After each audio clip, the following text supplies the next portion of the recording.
할렐루야. 여러분 반갑습니다. 오늘은 더 반가운 거예요. 우리 최종성 집사님이 정말 오랜만에 이렇게 참석하셔서 너무 감사하고요. 우리 이충우 집사님의 그 아드님 아니신가요? 같이 이렇게 참석해 주셔서 감사를 드립니다. 제가 실수했나요? 자, 말씀의 제목을 우리 함께 따라 받으실까요? 한량없는 주의 은혜. 저는요, 신앙생활하면서 고민이 하나 있었어요. 어떤 고민이냐면, 하나님께서 범사에 감사하라, 이것이 너희를 향한 하나님의 뜻이니라 라고 데살로니가전서 5장 18절의 말씀, 17절의 말씀을 하고 계세요. 어떻게 범사를 감사하느냐? 어떻게 범사를 감사할 수 있는가? 때로는 어려움도 있고, 직장에 어려움이 있고, 사람과의 갈등도 있고, 때로는 사람이 아파가지고 너무 고통스러워 힘들 때도 있고, 실패하여 낙심하고 좌절할 때도 있는데, 하나님께서 그때의 사정을 하나님이 우리를 모르신다는 거예요. 왜 이렇게 범사에 감사하라는 것이 하나님의 뜻이냐라고 말씀하시는 거야. 그러면 하나님의 뜻이 과연 어디 있는가? 하나님이 왜 우리에게 범사의 모든 일에 잘 되거나 안 되거나 감사해야 되는가? 처음에 이해가 잘 안 됐어요. 그런데요, 이거는 영적인 일이기 때문에 영적으로 하나님 앞에 우리가 바로 서고 말씀을 깨닫게 될 때, 아, 이 말씀이네 하고 알게 되어서 깨닫게 되는 거예요. 이유는요, 이렇습니다. 우리가 신앙생활 하잖아요. 신앙생활하는 거는요, 십자가의 열매가 뭐냐면 감사예요. 뭐가 감사라고요? 십자가를 믿는 믿음의 열매가 감사라는 거예요. 그러니까 십자가의 은혜를 힘입고 믿음으로 살아가는 사람들의 모든 삶은 감사예요. 아, 그렇구나. 우리가 이렇게도 안 되고 환경도 안 되고 세계는 이렇게 불안하고 나라도 이렇고 정치가 사회가 안정되지 못한 이런 부분, 일자리가 없고 이렇게 어려운 상황도 있을 그때에도 하나님께서 우리에게 감사하라, 이게 하나님의 뜻이니라 라고 말씀하고 있다는 거예요. 그래서 환경이 문제가 아니고, 환경이 문제가 아니라 하나님께서 내게 주신 성령의 은혜와 성령의 충만함으로 인하여 범사에 감사할 수도 있고 범사에 불평할 수도 있구나 하는 것들을 알게 되었어요. 그래서 우리 다시 한번 볼까요? 데살로니가전서 5장 18절 같이 읽어봅니다. 범사에 감사라, 이것이 그리스도 예수 안에서 너희를 향하신 하나님의 뜻이니라. 이 범사라는 말은요, 모든 일, 잘못되고 잘되고 뭐 지금 어떤 생활 어떤 상황, 이게 초라는 범사에 감사라, 모든 것들을 감사하라. 그러니까 우리의 생애를 다 감사로 하나님께 영광을 돌리는 삶이 하나님이 원하시는 삶이다 하는 것들을 알게 되었어요. 그러니까 환난이 와도 어려움이 와도 하나님을 굳게 믿고 하나님의 은혜를 깨달으며 감사해야 한다는 거예요. 여러분, 우리가요, 하나님의 진리의 말씀을 잘 이해하지 못해서 그렇지 오늘 설교를 통해서 하나님께서 우리를 깨닫게 하실 거예요. 아, 그래서 감사하라고 하시는구나 하는 것들을 알게 됩니다. 사람들은요, 대부분 나된 것이 하나님의 은혜인 줄 잘 몰라요. 지금까지 내가 태어나서 이 세월을 지나고, 그리고 상황에 따라서 이런 문제도 있고 이런 상황도 있음에도 불구하고 나를 지키시고 지금까지 나를 있게 하신 나의 나된 것에 대한 이 자신의 이력에 대해서 하나님의 도우심이었다는 사실을 모르고 살아간다고요.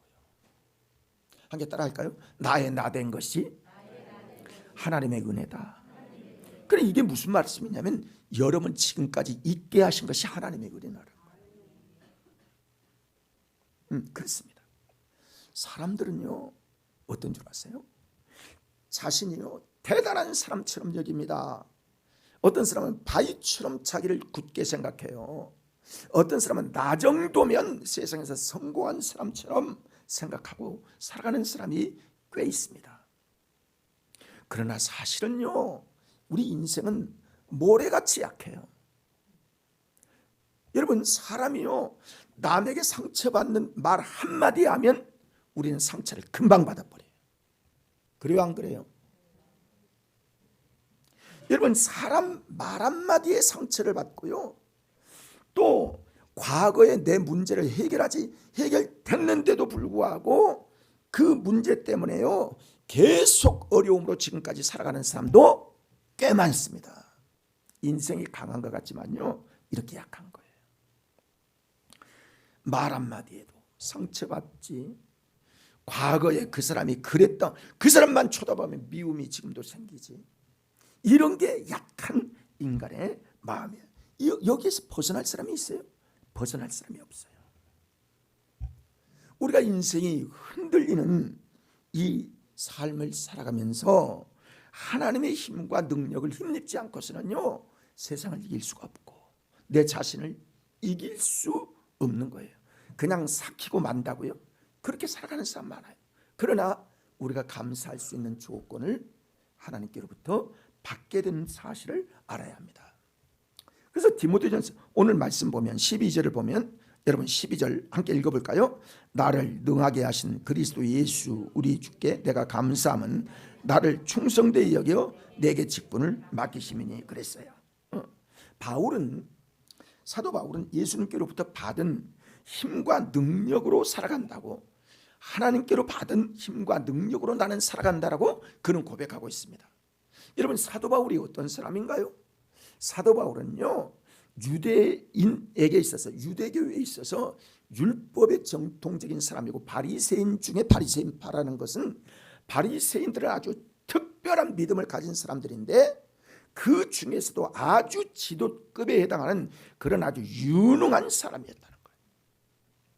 그는 율법에 능통했고 학문에 능통했고 그리고 열심히 했고, 그래서 어땠어요? 그는 예수 믿는 사람을 잡아다 가두고 죽이는 데 앞장서고 그를 핍박하고 멸시하고 그들을 없애는 게 자기의 책임인 것처럼 율법에 능통하고 열심히 했던 그런 사람이었습니다. 그러니까 율법으로는 그를 따라갈 만한 사람이 없던 사람인 거예요. 스데반이 죽을 때, 스데반 집사님이 죽을 때, 순교할 때에 그 옆에서 증인으로 세워졌던 사람이 바로 여러분 사도 바울이었던 것들을 여러분 압니다. 그런데 주님을 대적하고 있는 그 사람을 하나님께서 만나주셔. 예수님께서 그를 만나주신 거예요. 예수님을 믿는 사람을 잡아 죽이고 그리고 아옥에 가두기 위하여 최일선의 앞장서 행동대장처럼 살아갔던 그 사람을 예수님이 다메섹 도상에서 만나주신 겁니다. 그래서 참빛이 되신 예수 그리스도를 그때 만난 거예요.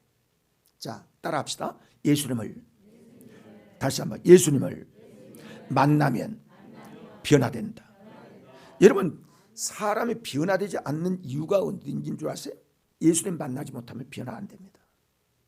변화가 될 수가 없어요. 예수님을 만나고 예수님을 체험한 사람이 변화가 되는 거예요. 그렇지 않으면 세상 없어 변화가 안 되는 거예요. 아니, 인간들이 어떤 자존심을 가지고 살아가는 사람들인데, 나도 남만큼 배울 거 배우고, 나도 남만큼 있는 거 있고, 나도 남만큼 경험하고, 나도 남만큼 머리가 좋고, 다 자기 자존감이 있고 그런 사람들이에요. 변화가 된다, 여러분 쉽지 않습니다. 그런데 예수님을 만나면 변화가 되는 거예요. 예수님을 만난 후에요 주님의 삶으로 변화된 사람이 사도 바울이었습니다. 그래서 인생이 완전히 변화되어서 고린도후서 5장 17절의 말씀을 보면 그렇게 말씀합니다. 읽어볼까요? 그런즉 누구든지 그리스도 안에 있으면 새로운 피조물이라. 이전 것은 지나갔으니 새라 보라 새 것이 되었도다. 그리스도 안에 들어오면 새로운 피조물, 다시 말하면 사람이 어머니 뱃속에서 태어난 것처럼 영적으로 다시 태어나는 사람이 된다는 거예요. 내가 끄라고 할 때 거예요. 미리 끄지 말고. 자, 이전 것은 지나갔으니 옛사람이 다 지나가고 새 것이 되었다는, 새 것이. 하나님 앞에 새 존재, 새 창조를 이루는 사람이 되었다는 것이죠. 그러니까요, 사도 바울은 다메섹 도상에서 참빛으로 오신 예수 그리스도를 만나고 그때 그 사람은 완전히 변화된 거예요. 그렇습니다. 그래서요, 고린도후서 5장 17절에 같이 읽어. 그건 아까 말씀이고요. 그 변화된 사람이 되어서 하나님 안에서 드디어 빛 가운데 살아가는 그런 사람이 되었던 것이죠. 예수님 안에서 새로운 사람이 되어야 그때부터 하나님의 자녀되는 은혜 가운데요, 기쁘고 감사하고 감사하며 살아가는 삶이 되어지는 거예요. 그렇지 않으면요, 그 전에는 인간이 불안해. 언제나 불안해. 좀 잘 돼 봐요. 잘 돼서 불안하고요. 안 되면 항상 염려로 불안하고요.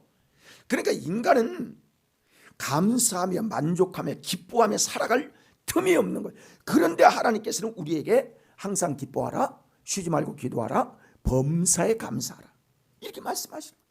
그 안에, 그러면 그 하나님의 말씀과 우리 인간과의 사이에 내가 변해야, 내가 하나님의 말씀으로 변해야만 인간의 새로운 새 창조물로, 새로운 피조물로 살아갈 수 있는 그런 반전의 역사가 일어나는 것이지, 내가 변하지 않고 내가 어떤 이익을 따라서 내 목적으로 인해서 살아가려고 하면 사람은 10번을 다시 태어나도 변화가 없습니다.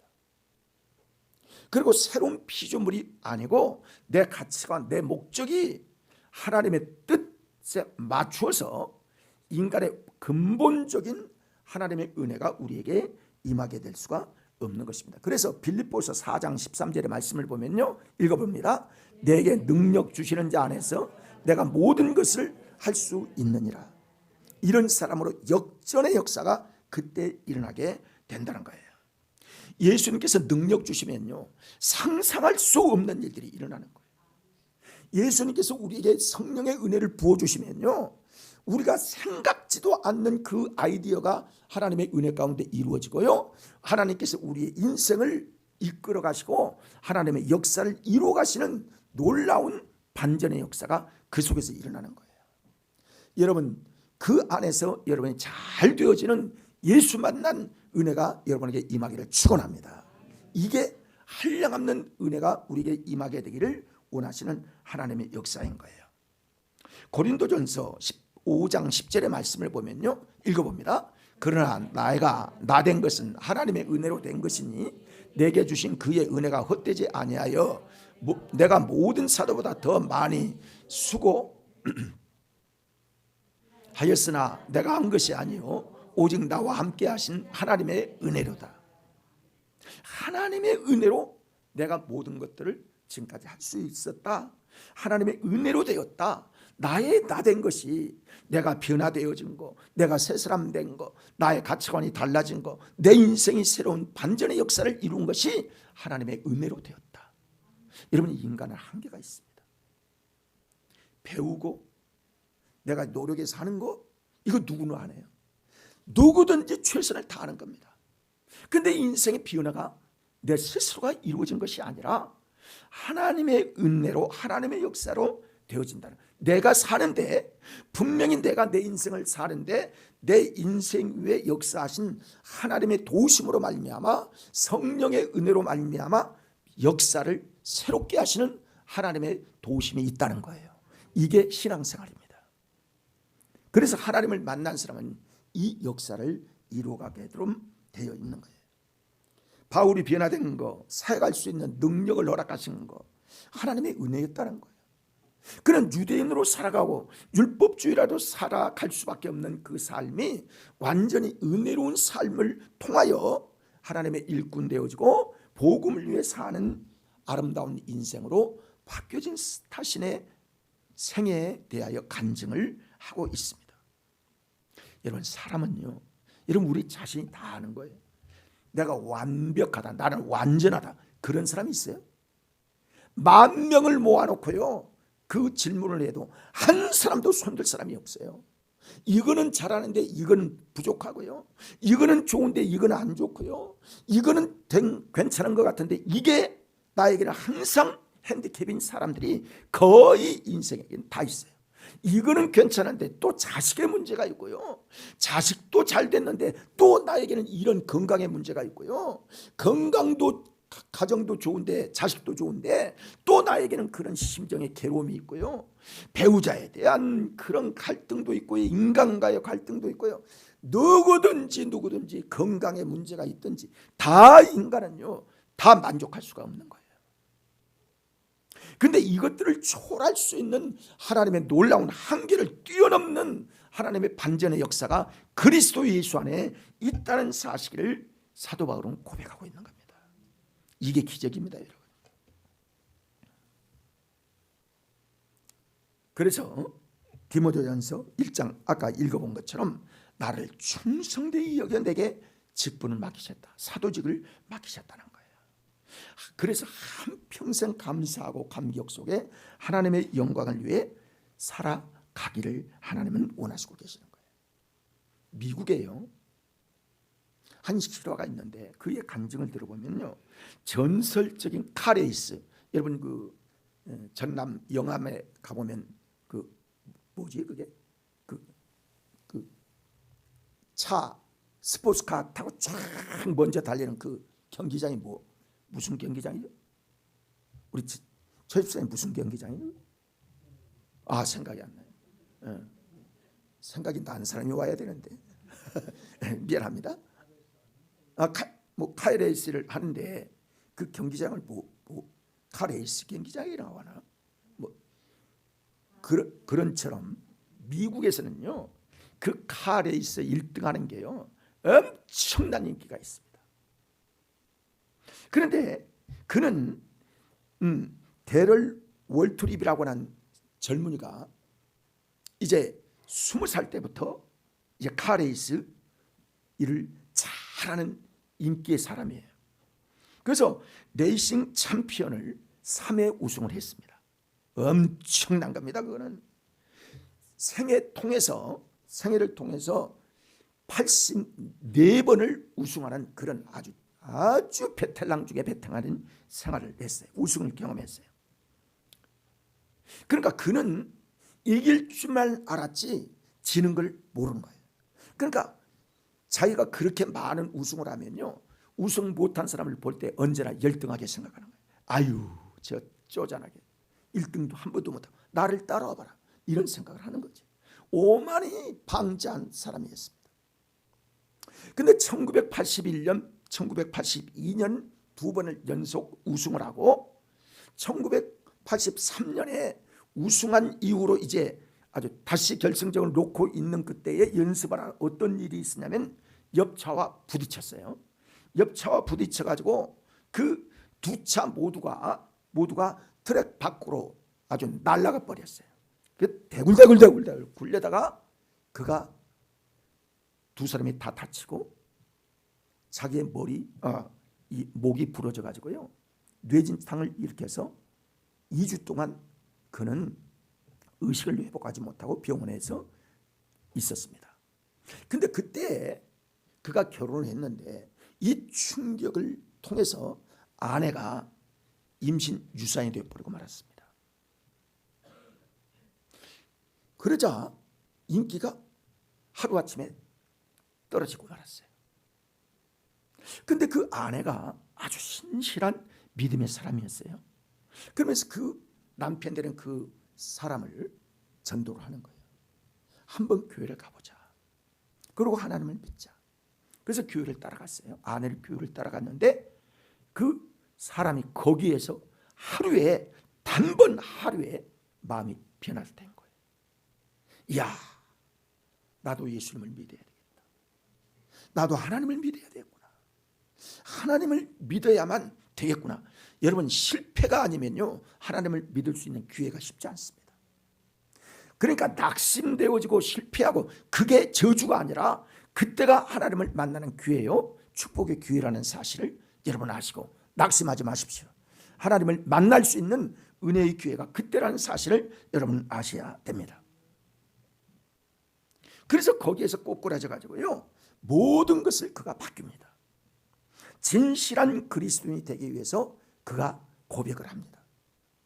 그리고 진실한 그리스도인이 되기를 위해서 바뀌고 그가 기도한 것이 뭐냐면, 하나님, 나에게 자녀를 다시 주시면, 그래서 그 아내가 다시는 임신을 못한다는 그런 판정까지 받았거든요. 그러니까 첫 애는 유산돼서 죽고, 결혼을 했는데 그런 거죠. 그래서 굉장히 괴로우면서 그 고백을 합니다. 하나님, 내가 이제 주 뜻대로 살겠으니 하나님께서 나에게 자녀를 주시면 하나님의 아이로 키우도록 내가 최선을 다하겠습니다 하고 이제 고백을 하고 예수를 믿기 시작하는 거예요. 근데 경제적으로는 말도 못하게 가난한 거예요. 그렇게 화려한 삶이 완전히 바닥이 난 거예요. 그때 몇 년이 지나서 그렇게 고생을 하고 있는데 어떤 제안이 들어왔냐면, 한 맥주 회사에서, 여러분 맥주 회사에서 여자들이 뭐 여기만 어떻게 입고 뭐 앞에 나와서 이렇게 하고 모델 해서 그 하면 돈을 많이 받고 그러잖아요.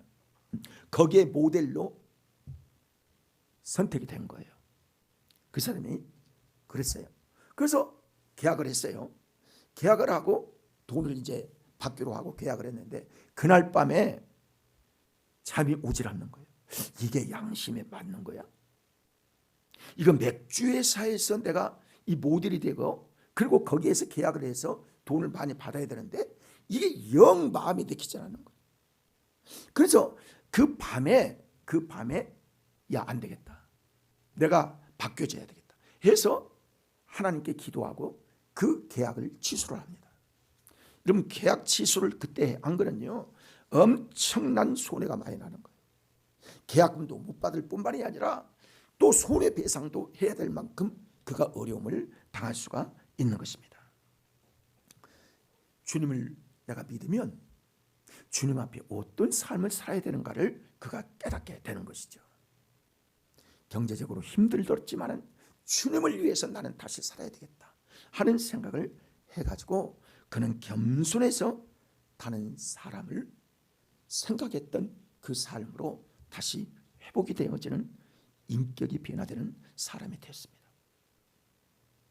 그래서 어려운 가운데 살아가고 있는데 1989년, 1990년 가장 인기 있는 레이스로 다시 건강이 회복되어서 그가 다시 등극을 하기 시작합니다. 그래서 2012년에 미국의 카 레이스의 그 명예의 전당에 오르는 놀라운 은혜가 그에게 임하게 됩니다. 그리고 그 자녀들을 하나님께서 그 여인의, 자기 아내의 태문을 열어서 딸 둘을 낳게 되어서 행복하게 살게 되어지는 반전의 역사를 이루게 되었어요. 그리고 레이스를 경기자로 은퇴한 이후에 언론과 저술가로 활동을 하면서 하나님의 영광을 위해서 전도하며 사는 인생이 되었다는 그런 아주 귀한 시대의 사람을 소개하는 책이 있습니다. 여러분, 하나님께서 이렇게 반전의 역사를 이루신 하나님의 은혜가 하나님이 살아계신 하나님의 역사인 거예요. 자, 뿐만이 아니라요, 하나님께서 오늘 나의 나 된 것이 하나님의 은혜라고 했잖아요. 근데 사도 바울이 또 말하기를 하나님의 나를 가장 낮추신 하나님의 은혜가 우리에게 있다는 거예요. 자, 따라할까요? 나를 낮추시는 하나님의 은혜. 사람은요, 교만이요. 조금 잘 돼 보세요. 직장 좋아 보세요. 조금 어떤 권력이 있어 보세요. 돈이 많아 보세요. 아주 목에 힘주고요.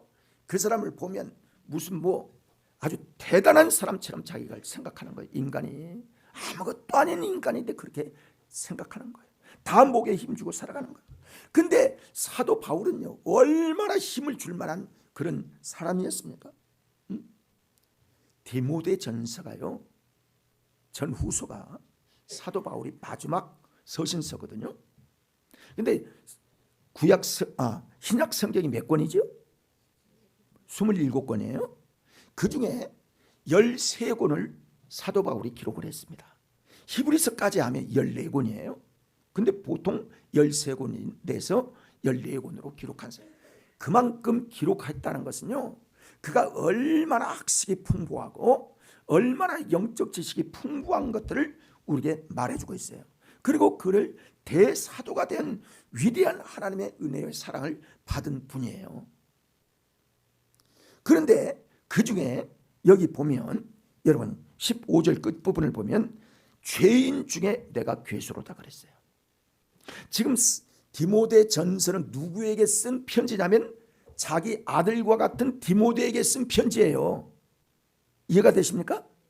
자기 제자 중에 까마득한 제자에게 자기의 신앙을 고백하는 대사도의 편지가 지금 디모데 전서라고요. 그런데 그 아들보다 더 아들된 그 아들에게 고백하기를 나는 죄인 중에 괴수다 라고 고백을 하는 거예요. 그러면 디모데는 새카만 후배요, 새카만 아들 같은 후배가, 아니 스승님이 그렇게 큰 괴수라면 나는 그러면 어떻게 하라는 거예요? 이런 착각에 빠질 수가 있는데 그 대사도가 나는 죄인 중에 괴수라고 말을 하고 있는 거예요. 여러분, 죄인 중에 괴수라는 말은요, 두 가지 해석을 가능케 합니다. 하나는 신앙생활을 깊이 가까이 하나님 앞에 가까이 가면 자신이 보인다는 거예요. 그런 의미가 있어요. 여러분, 빛 가운데 가까이 가면 티와 흠이 보이죠. 여러분, 어둠 속에서는 쓰레기가 보입니까? 안 보여요. 그러나 빛이 나고 낮이 되면 쓰레기도 보이고 햇빛이 비쳐서 강력한 빛이 비치면 먼지가 다 보이고요. 책상 구석에 있는 먼지까지 다 보이는 거예요. 마찬가지로 하나님의 은혜가 우리 안에 들어오게 되면요, 하나님의 그 빛이 우리에게 들어오게 되면 나의 더러운 것들이 다 보이기 시작하는 거예요. 다른 사람이 도저히 보이지 않는 그 더러운 것들이 나를 다 보이게 하는 거예요. 하나님의 말씀은 거울이거든요. 거울로 나를 비춰보면요, 내 더러운 것, 아주 모난 거, 이게 다 보이는 거예요. 다 보이는 거예요. 이 보이지 않는 게 정상이 아니라 보이는 것이 정상이기 때문에 용서를 받게 되어서 깨끗함을 받게 되어지는 것입니다. 그렇습니다. 뿐만이 아니라 두 번째 해석은 뭐냐면 은혜를 받을수록 겸손해진다는 거예요. 자, 보세요. 어떻게 사도 바울이 겸손해졌나 보십시오. 주후 55년, 그러니까 예수님이 오신 이후로 55년이 지난 후에 고린도 전서가 기록되는데, 고린도 전서 15장 9절의 말씀을 보면 읽어봅니다. 나는 사도 중에 가장 작은 자라. 나는 하나님의 교회를 박해하였으므로 사도라 칭함받기를 감당하지 못할 자니라. 사도 중에 가장 작은 자임을 고백하는 거예요. 여러분, 그는 사도 바울은요, 베드로보다 어떻게 보면 훨씬 전도를 많이 하고요, 베드로보다 큰 일을 많이 한 분입니다.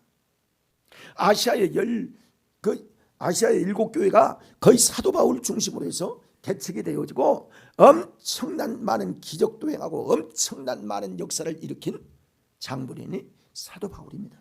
그런데 그가 말하기를 나는 사도 중에서 가장 작은 자라고 고백을 합니다.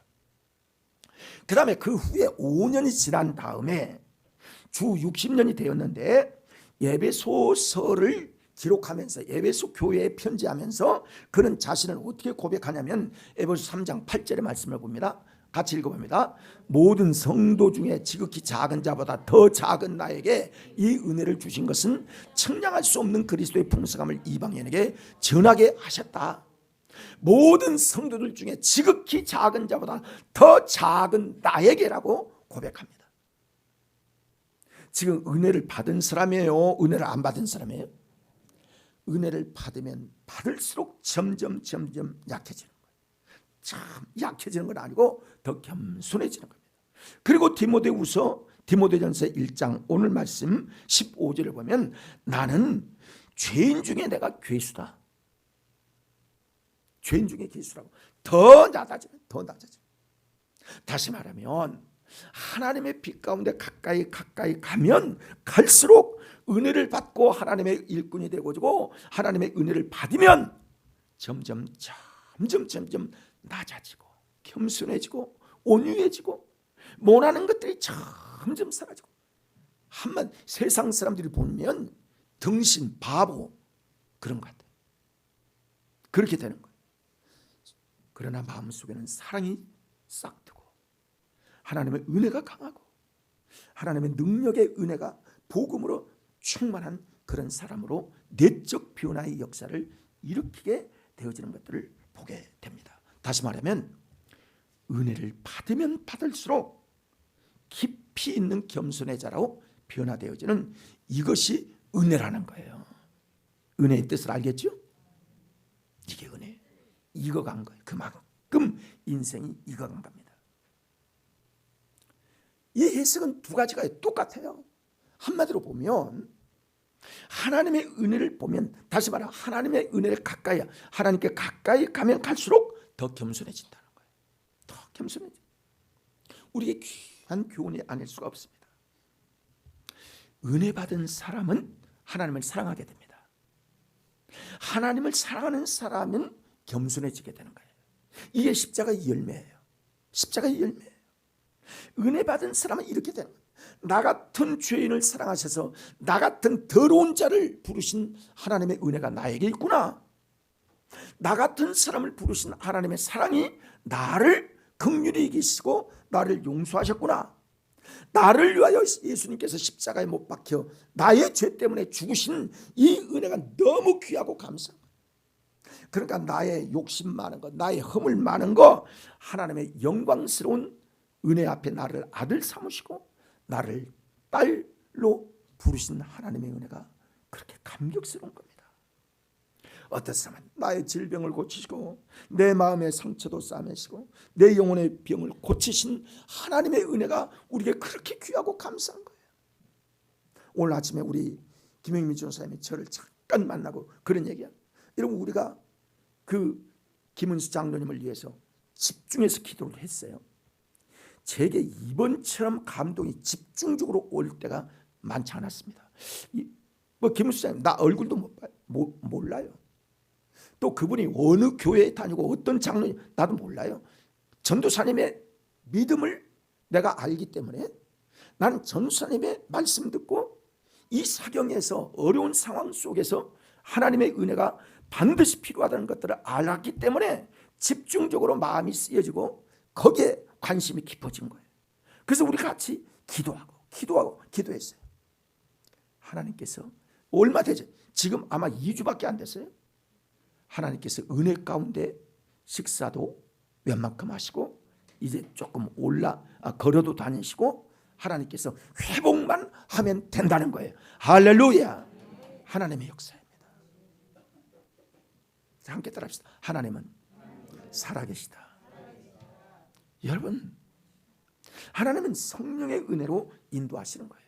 자, 그래서요 미국의 하버드 대학에서 특별한 연구를 한 내용이 1971년부터 2003년까지 30년 동안 연구를 했는데 어떤 연구를 했느냐면 행복하게 사는 사람들은 어떤 사람일까 이거 연구를 했어요. 그런데 그 연구를 해본 결과 가까운 사람이 행복하면 본인도 행복해지더라는 거예요.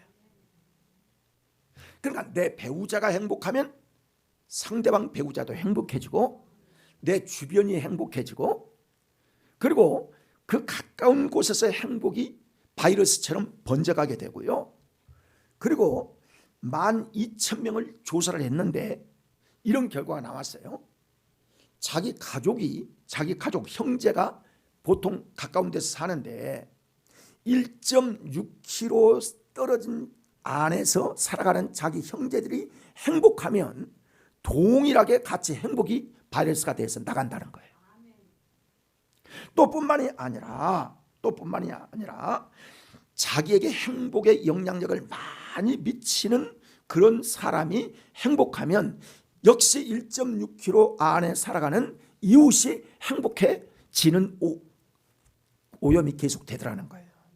자, 그러면 우리 믿음의 사람들이 교회 안에서 행복하고 사랑하면 그 바이러스가 가정을 살리는 겁니다. 가정의 행복이 증달되는 겁니다. 그리고 여러분을 만나는 사람이 또 행복의 전염이 되어서 온 세상이 점점 행복해가는 행복 바이러스에 대한 연구가 하버드 대학에서 발표가 되었어요. 그렇습니다. 사랑하는 여러분, 우리가 하나님의 은혜와 하나님의 사랑을 받으면 나로 인하여 내 배우자, 내 자녀들이 변화됩니다. 내 이웃이 변화됩니다. 나를 만나는 가정, 나를 만나는 사람, 친구 다 행복의 바이러스가 변화된다는 거예요. 사랑하는 여러분, 감사하시기를 바랍니다. 그래서 범사에 감사해봐요. 싱글벙글 감사가 넘치고요, 은혜가 넘치고, 이게 사는 진짜 맛이지. 이런 사회가 되기를 우리가 원하는 겁니다. 이런 나라가 되어지면요, 돈 많고 GNP가 높아져, 그것도 중요하지만은 우리가 사랑이 넘치는 가정이 되고, 사랑이 넘치는 교회가 되어지고, 사랑이 넘치는 나라가 되어지면요, 하나님의 나라가 이루어지는 역사를 주님이 운하시고 계시는 겁니다. 그렇습니다. 그 다음에 풍성한 은혜를 베풀어 주신 하나님의 은혜를 우리가 다시 한번 깨닫게 되는데, 시간이 12시가 거의 다 됐네요. 왜냐하면 오전 예배 드리고 가시는 분들이 있기 때문에 제가 조금 시간을 연장해도 여러분 이해하시고 들으셔야 합니다. 주님은 자아가 강하고 교만했던 사도 바울을 택하셔서 변화시키시고 하나님의 도구로 삼으셨어요. 우리도 마찬가지예요. 저도 모난 성격이 많고 열등감이 많고 어릴 때부터 부모의 얼굴을 모르니까 이게 사랑이 어떤 건지도 몰랐고, 저는요, 엄마 아빠 이름을 한번 불러보는 것도 그게 행복이더라고요. 진짜 제가 어릴 때 그랬어요. 그래서요, 부모 손잡고 지나가는 아이들을 보면 너는 어떤 복이 많아서 너는 그런 부모를 만나서 지금까지 손잡고 다니냐, 이렇게 열등한 사람이었습니다. 그런데 하나님의 은혜를 받고 보니까요, 그 은혜가 얼마나 귀하고 감사한지. 그래서 모난 그런 성격들, 또 반항감, 이런 것들이 조금씩 치료되더라는 거죠. 사랑이 이처럼 하나님의 은혜로 변화시켜 역사하는 거예요. 자신의 모든 것이 하나님의 풍성하신 은혜로 바뀌었다는 사실을 그가 고백하고 있는 것입니다. 그래서 14절을 여러분 다시 보면, 우리 주의 은혜가 그리스도 예수 안에 있는 믿음과 사랑과 함께 넘치도록 풍성하였도다. 넘치도록 풍성하였도다. 이거 아무나 고백하는 겁니다. 이거 거짓으로 고백할 수 있나요? 할 수가 없는 거예요. 세상 사람들이 자신이 가지고 있는 능력, 조건으로 살아가지만 그리스도인은 하나님의 은혜로 살아가야 된다는 거예요. 자, 여러분 중요한 말씀을 드립니다. 이스라엘 백성들을 하나님께서 이집트에서 구원하여 가나안까지 가게 하셨잖아요. 그런데요, 하나님께서 자신의 백성으로 삼으신 이스라엘 백성들과는 살아가는 방법이 완전히 다르다는 사실을 그 백성들에게 가르치신 거예요. 어떤 얘기냐면, 그들의 방식은요, 자신의 힘과 노력이 아닌 하나님의 은혜로 지금까지 살아오도록 하셨다는 거예요. 자, 따라합시다. 하나님의 은혜로 살게 하신다. 이걸 지금 이스라엘 백성들에게 하나님께서 그렇게 우리에게 말씀을 통하여 가르치십니다. 애굽에 종살이 했을 때, 그들이 노예처럼 살아갈 때, 그들이 해방 운동회에서 그들이 애굽을 출애굽했나요? 하나님의 은혜로 했나요? 하나님께서 모세를 통해서 구원을 하셨어요. 전적인 하나님의 은혜였습니다. 갈 사람 한 사람도 없었어요. 따라가고 싶은 사람 없었습니다. 하나님의 은혜로 이 구원의 역사를 이루셨어요. 이스라엘 민족은 출애굽 역사에서 아무것도 한 게 없어요. 하나님이 하셨어요. 다 하나님이 하셨어요. 그리고 그들이 드디어 홍해 바닷가에 머무르게 되었고, 거기에서 뒤를 보니 애굽인이 따라오고 앞을 보니 바다였어요. 그들이 배를 만들었나요? 그들이 무슨 노를 저어가는 사람이 있었나요? 그들이 수영을 잘해서 건너갔나요? 아무것도 한 거 없어요. 하나님께서 바다를 마르게 하시고 그 길을 건너가게 하셨어요. 하나님의 은혜였습니다. 이게 하나님이 그 백성들을 인도하신 하나님의 역사였어요. 그 다음에 이제 광야길이 시작이 됩니다. 여러분, 광야길을 시작할 때 여러분, 광야는 안전한 곳이 아닙니다. 낮에는 40도 50도 올라가기 때문에 거의 타 죽은 경우가 허다하게 많고, 물이 없는 그곳이기 때문에 물이 없으면 메말라 다 죽습니다. 그런데 하나님께서 낮에는 구름 기둥으로, 밤에는 불 기둥으로, 밤에는 10도 이하로 내려가게 될 때도 많기 때문에 얼어 죽는 거예요. 근데 낮에는 구름 기둥으로, 밤에는 불 기둥으로 적당하게 온도를 맞추시고, 그 옷들이 헤어지지 않도록 하시고, 그 발에 물집 하나 생기지 않도록 하나님께서 완전하게 그 길 40년 동안을 지켜주신 분이 하나님이었고, 하나님께서 낮이나 밤이나 지켜주실 뿐만이 아니라 새벽마다 만나를 내려주셔서 그 만나를 먹게 하시고, 때를 따라 물이 솟게 하여 주셔서 그들이 목마르지 않도록 인도하신 분이 하나님이셨지, 그들이 어떤 노력을 해서 그 광야를 지나가게 아니었다는 거예요. 하나님의 방법이 그렇다는 거예요. 자, 그래서 이제 드디어 가나안 땅에 들어갔어요. 여러분, 가나안 땅에 들어가면요, 애굽에서는요 어떤 생각을 했냐면, 자기가 노력하지 않고 자기가 노력하지 않으면 절대로 살아갈 수가 없는 거예요. 애굽은 그렇습니다. 거기는요 자기가 물 대서 농사를 지어야 되는데, 가나안 땅에 들어갔더니 가나안 땅은 언덕이고, 그리고 골짜기고, 그리고 산이 있고, 그리고 광야 같은 데가 많기 때문에 아무리 물을 길러려고 해도 올 데가 없고 그렇습니다. 그 갈릴리 바다, 또 요단강 그 지두까지 갈 그거 쉽지 않은 거예요. 그래서 지금까지요 그들이 애굽에서 물 떠다 농사지은 생각을 하지 않도록 하나님께서 어떻게 했어요? 연초와 결실 때 하나님께서 비를 내려주셔서 그들이 노력하지 않고 하나님의 은혜로 결실하여 먹고 살도록 하신 겁니다. 하나님의 은혜죠. 노력한 사람들은 어떤 줄 아세요? 노력하면, 하나님의 은혜를 모르고 노력하면요, 노력해서 얻으면 좋고 못 얻으면 불안한 거예요. 오늘 비가 올지 안 올지 항상 불안한 거예요. 이게 파종을 해야 되는데 비가 안 오면 어떻게 하나? 지금 우리나라는 너무 물 관리를 잘해서 그냥 펌프만 대면 쫙 모심을 대로 물 대고, 또 뭐 하면 물 뿌리면 되고, 뭐 호수배에서 착 하면 스프링쿨러로 다 하면 이거 뭐 스마트팜처럼 다 되어지는 세상이지만은 옛날엔 절대로 그렇지 않았습니다. 그러니까 하나님의 은혜로 모든 것들을 하나님께서 이루어 주신 것이죠.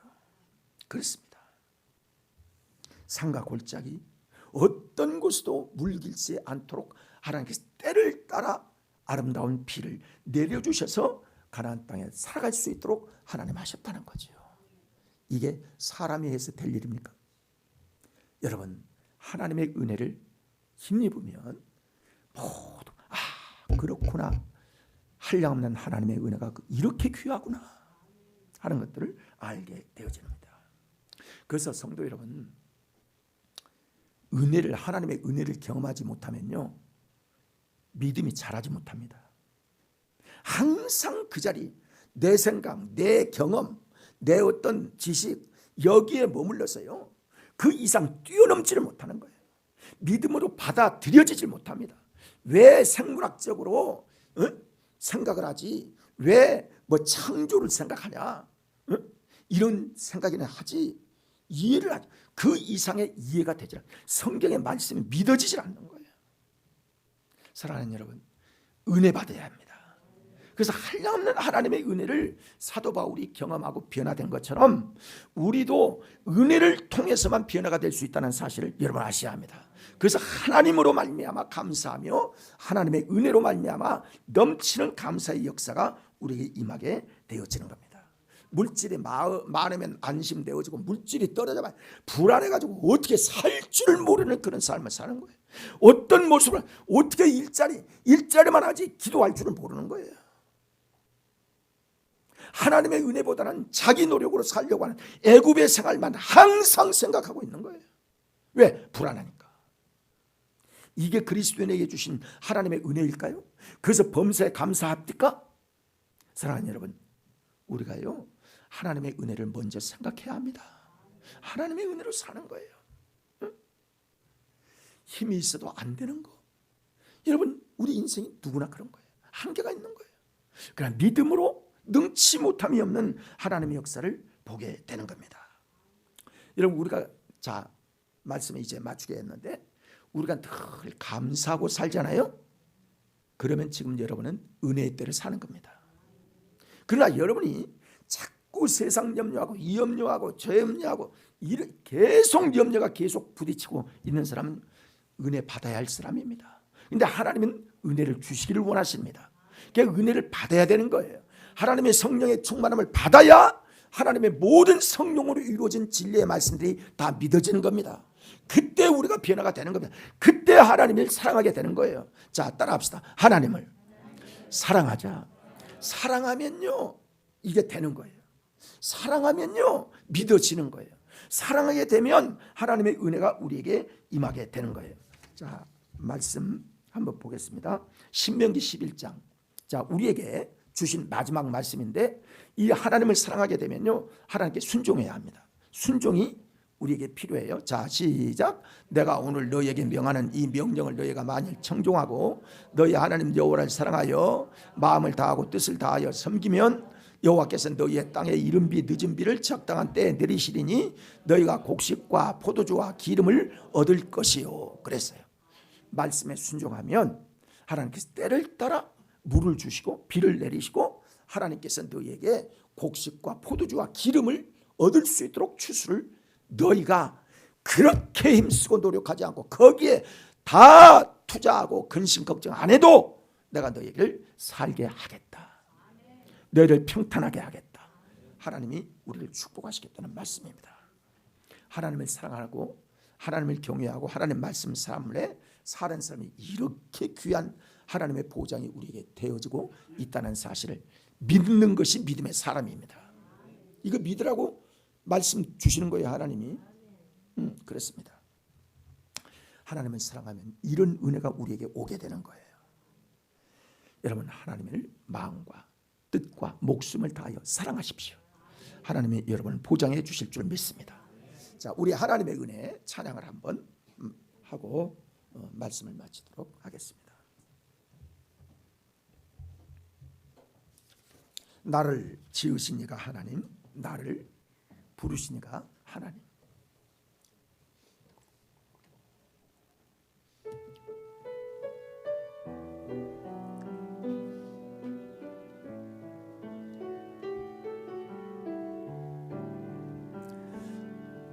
나를 지으신 이가 하나님, 나를 부르신 이가 하나님, 나를 보내신 이도 하나님, 나의 나 된 것은 다 하나님 은혜라. 나의 달려갈 길 다가도록 나의 마지막 고국 다하도록 나로 그 십자가 품게 하시니 나의 나 된 것은 다 하나님 은혜라. 한량없는 하나님의 한량없는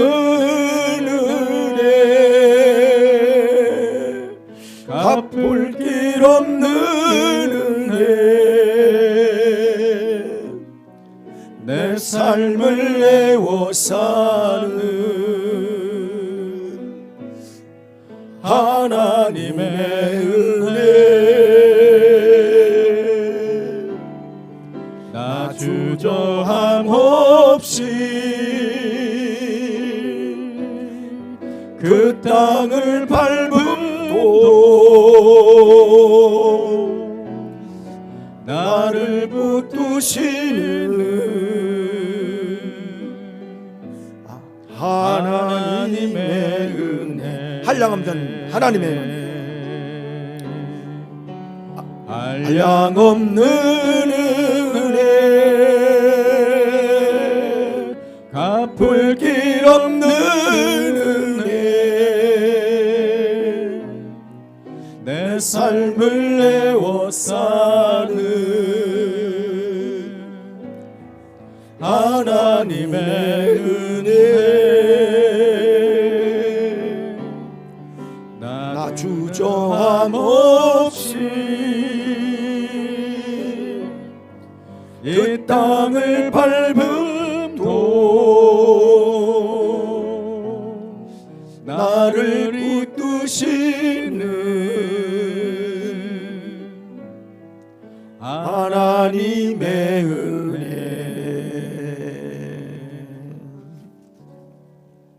아멘이십니까? 기도하시겠습니다.